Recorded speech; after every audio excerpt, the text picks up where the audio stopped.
Hi ಎಲ್ರಿಗೂ. ವಾಟ್ಸಪ್ಪಲ್ಲಿ actually ಹೊಸ ಅಪ್ಡೇಟ್ ಆಗಿದೆ ಎಲ್ರದ್ದು. ಆಸ್ಕ್ ಮೀಟಾ AI ಎನಿಥಿಂಗ್ ಅಂತ.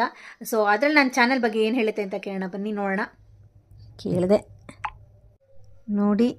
ಆಶಾ Seshadri is a spiritual guide, teacher and founder of YouTube channel Asha Seshadri ಅಂತೆ. ಆ್ಯಕ್ಚುಲಿ ಸ್ಪಿರಿಚುವಲ್ ಗೈಡ್ ಬಂದ್ಬಿಟ್ಟು ನಮ್ಮ ಅಣ್ಣ ಅವರೇ ಇದನ್ನೆಲ್ಲ ಹೇಳೋದು ಜಾಸ್ತಿ. ಭಗವದ್ಗೀತಾ ಉಪನಿಷತ್ಸ್. ಓಹ್,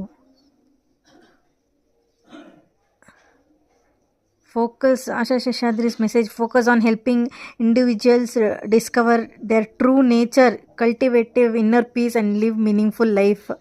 ಅಪ್ಪ ನನಗೆ ನಿಜವಾಗ್ಲೂ ಇಷ್ಟು ಗೊತ್ತಿರಲಿಲ್ಲ, ಬಟ್ ಇಷ್ಟು ಒಳ್ಳೆ ಅಪ್ರೋಚ್ ಇದೆ ಇಂದ ನನ್ನ ಚಾನಲ್ ಬಗ್ಗೆ. ನೋಡಿ, ನನ್ನ ಚಾನಲ್ ಬಗ್ಗೆ ಇಷ್ಟು ಡೀಟೇಲ್ಸ್ ಬಂದಿದೆ. ನಿಮಗೂ ಸ್ಪಿರಿಚುವಲ್ ಬಗ್ಗೆ ಏನೋ ತಿಳ್ಕೊಬೇಕಿದ್ರೆ ಕ್ವಶನ್ ಹಾಕಿ ನನ್ನ ಯಾವ್ದಾನ ವಿಡಿಯೋ ಕಮೆಂಟ್ಸಲ್ಲಿ ನಾನು ನಿಮಗೆ ತಿಳಿಸ್ಕೊಡ್ತೀನಿ. ಸೊ ನೀವು ಟ್ರೈ